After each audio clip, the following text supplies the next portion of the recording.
Wonderful to see so many of you gathered together tonight with us. Someone bring us a dinner here? We don't get to eat. Sorry, Santa. But anyway, this upcoming fashion show is a collection will take you back over 250 years of Vietnamese history. The evolution of the Vietnamese áo dai. The áo dai is a traditional Vietnamese garment.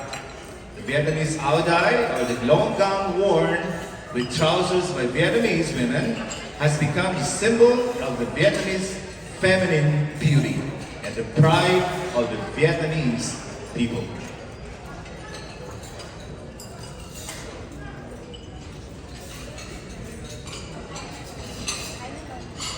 Hello, ladies and gentlemen. My name is Jared Nguyen, and tonight I would like to welcome everyone onto a journey back in time. I will be your tour guide to show you all the great eras of the Vietnamese áo dài as we experience the evolution of the áo dài.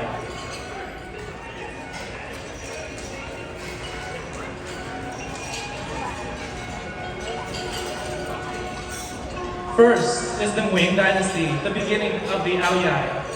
With heavy influence from China, it's natural for the Vietnamese women to dress similarly to their northern neighbors all the way until King Nguyen Phuc Phoc's era between 1738 and 1765. Witnessing a massive wave of Minh Chinese immigrants who fled the Qing dynasty and fearing the dilution of Vietnamese cultural traits, the king ordered its servants to create a Vietnamese signature dress, combining the dress patterns of women of Chongs, a Muslim majority ethnics in southern Vietnam, and women of China, Chong Sa.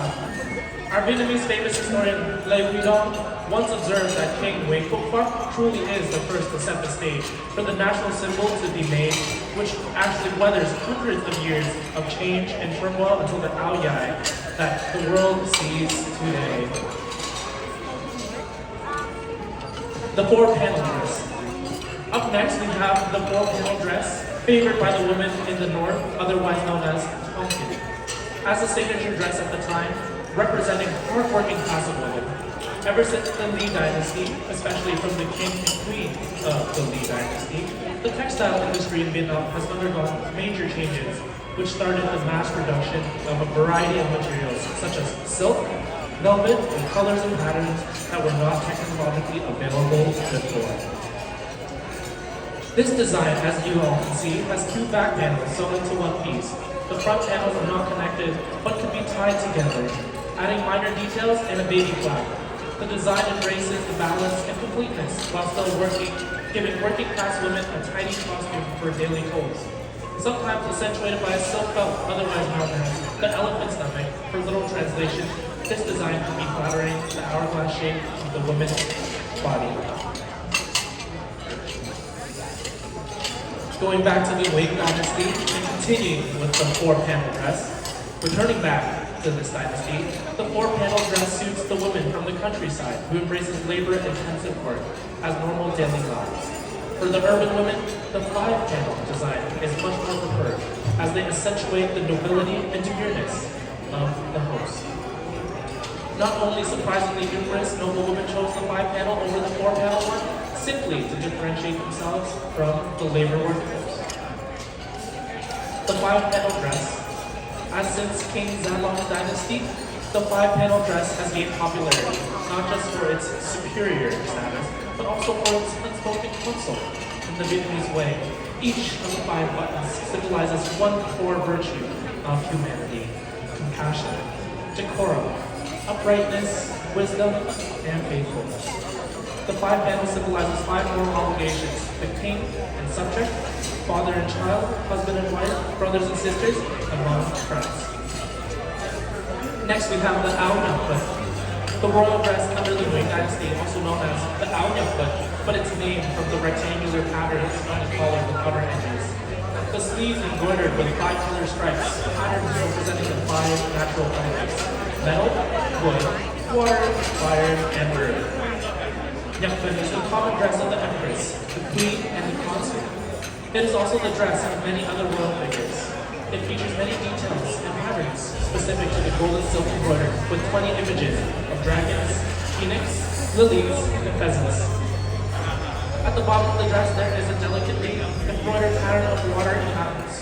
Over the past 60 years, young men's shirts seem to be in the past. However, with the current trends, the fashion is starting to come back slowly, and it is influencing the aoyais of today. Now, aoyai Lemur and aoyai Lembo. During French colonialization and during the 1930s, Western culture started to make its mark in Vietnamese tradition, and unavoidably, the fashion. Following the opening of the College of Arts and Design, innovations to the aoyai gained foothold. Dark colors are gradually replaced with more vibrant tones. A notable wave of innovations present itself when women in Hanoi started to dress in the Yao aoyai designed by Lemur. The design is more tight around the woman's body, shoulders are raised, panels and pants almost touching the ground, and vibrant colors and textures are introduced along the way. Now we have the Madame Yu V-neck from 1958. In 1958, Zhang Leisuan, the wife of the president's chief advisor, made a controversial fashion statement by wearing a V-neck collared dress with short sleeves and white gloves. In 1961, she had an idea of innovating the sleeves, making them more hugging, shortening to just a touch elbow. Another innovation is freeing up a woman's neck to becoming more delicate and appealing. Right after that, she immediately popularized this. Thanks to her influence as the wife of the chief advisor, Madame Yu has given her the signature aoyai, most of the spotlight, propelling the new design into mainstream media. Now moving on to the 1960s, the aoyai raglan. First appearing in the 60s, a solution was made to address one of the disadvantages of previous innovations of not paying attention to the armpit area. This assembly method has solved one of the most difficult problems when sewing the aoyai, which are the wrinkles that appear around the chest, shoulder, and armpit regions. The raglan sleeves are now attached to the aoyai, elevating the look and making the issue of wrinkles less visible. Sleeves are connected from the diagonal neck down to the armpit. The front and back hem are connected by buttons from the neck. Method became the solution to combat the issues of the wrinkles.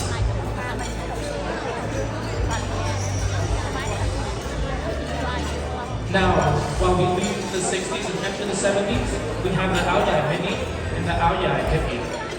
The late 60s and 70s witnessed the country's new lifestyle and the adaptability of the national aoyai dress to the incoming fashion trends. Along with the wave of the hippie culture embracing the philosophy, live fast, die young, the aoyai was modernized with the mini raglan version. Lighter materials, vivid colors, patterns of plants, flowers, and geometric shapes. The bodice was so narrow and short to the knees, with wide body, low collar, and long trousers, with wide bell bottoms up to 60 centimeters. This young, yet flashy trend lasted popularly until the mid-90s. And even now, our lovely models presented.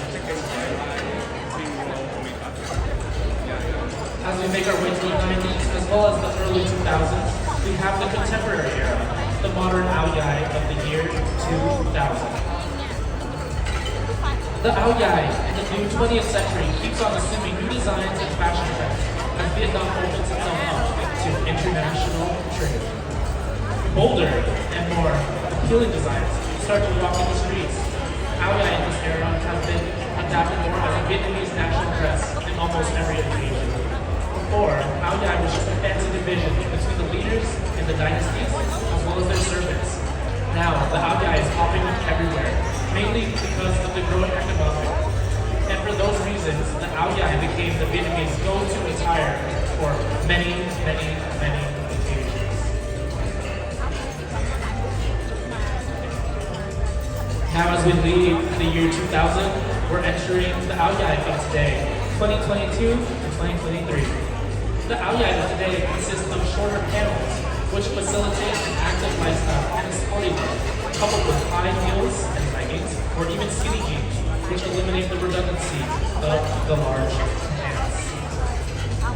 Not too far behind, Vietnamese men have been more adamant in keeping their foothold in the aoyai realm, sporting traditional yet vanilla designs, such as the dragon, the phoenix, and dark or neutral colored canvases. The aoyai can be worn at any occasion, depending on the design and style as our models are showcasing you today. As you can see, this is a very unique style with the vibrant colors, designs from the gloves to the shoulders.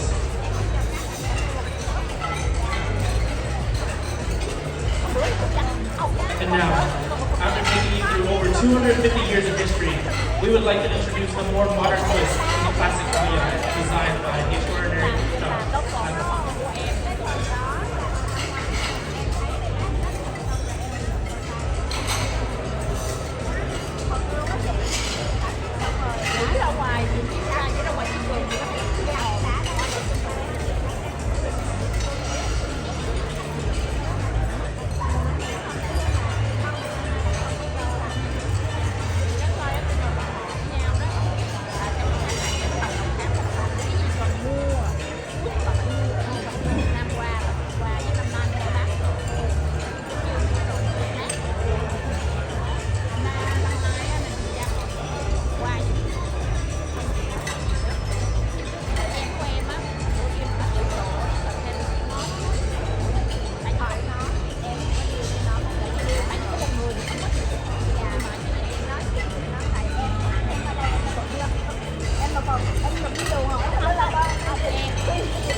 And there you have it, ladies and gentlemen, over 250 years of the Alumni.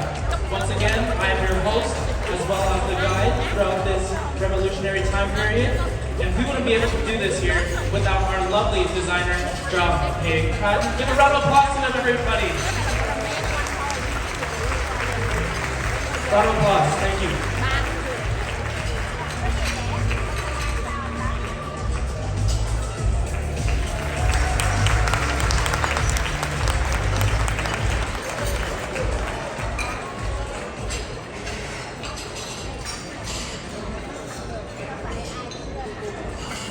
Wasn't that just lovely?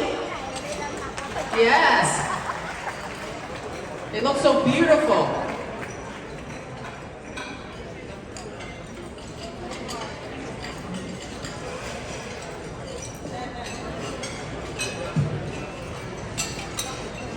All right, another round of applause. For Better Futures for Kids Foundation and Aldai Canada.